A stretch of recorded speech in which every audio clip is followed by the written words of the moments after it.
2 days before New Year's, my boyfriend, Jeffrey Graham, planned to spend the holiday at the beach with his assistant. I did not argue or complain. Instead, I thoughtfully packed his bags for him. However, he mocked me, saying that I had finally learned to be considerate now that I was pregnant. After he left, I wasted no time and went to get an abortion. Why? In my previous life, I tried to use our child to stop him, but his assistant ended up being brutally murdered at the beach.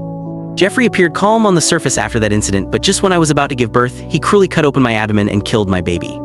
That was when I realized he had been holding a deep grudge against me all along. This time, I was determined to make him lose everything. Chapter 1. Ella, Sophie is here all by herself. What's so bad about me taking her out to celebrate New Year's? If you won't let me take her out, should I just bring her home? Would that make you happy? If you'd really be happy, then fine. All three of us can go back together. We'll see who feels more uncomfortable at the dinner table, you or me.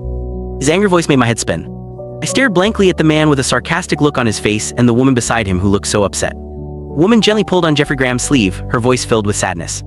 Jeff, don't be so harsh with Ella. If she doesn't agree, then we won't go, okay? I've managed all these years. I'll be fine spending this year alone too.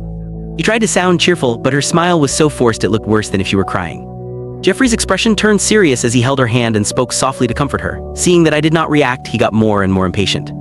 Ella, what are you up to now? Are you planning to complain to my mom again? I'm warning you, if Sophie ends up hurt because of you, I won't forgive you. When are you going to stop being so jealous? I'm just taking Sophie out for New Year's. It's not like I'm not going to marry you. Why are you making such a big deal out of nothing? If you keep silent, I'll assume you agree. Just don't make a fuss later on. I came back to my senses with Jeffrey's consecutive warnings. He opened his mouth as if he wanted to say more. However, I said first, okay. Jeffrey looked surprised, and as I quietly started packing his suitcase, he felt a weird sense of unease. 4. Just mentioning Sophie Lewis would make me so jealous that we would end up arguing. Now he was planning to take Sophie out to celebrate New Year's, and here I was, packing his bags without showing any worry. Jeffrey eyed me with suspicion. When he noticed the small bump on my belly, he figured it out and scoffed. Figures, pregnant women surely change. They become more understanding and less fussy. He leaned against the doorframe with a smirk on his face.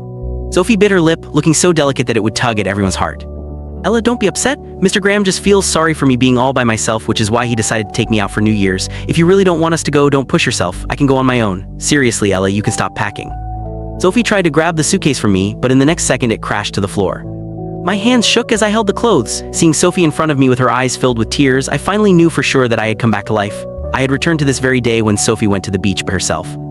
In my previous life, today was the day Jeffrey wanted to take Sophie out to sea for New Year's. I did not agree and insisted he could not go, and the whole thing blew up in front of the Graham family. Grahams locked Jeffrey up, and Sophie, in tears, went to the beach alone, where she met a tragic end. When Jeffrey heard about her death, all he said was, "She's dead, so what? She was just a toy, she's not worth my concern." After that, he gave in to the arranged marriage and started to pay attention to me. I thought he had finally seen the good in me. However, when I was about to give birth to our baby, he cruelly cut open my stomach and tortured me to death. That was when I realized that Jeffrey had always blamed me. Click the link on the homepage to watch the full follow-up for free.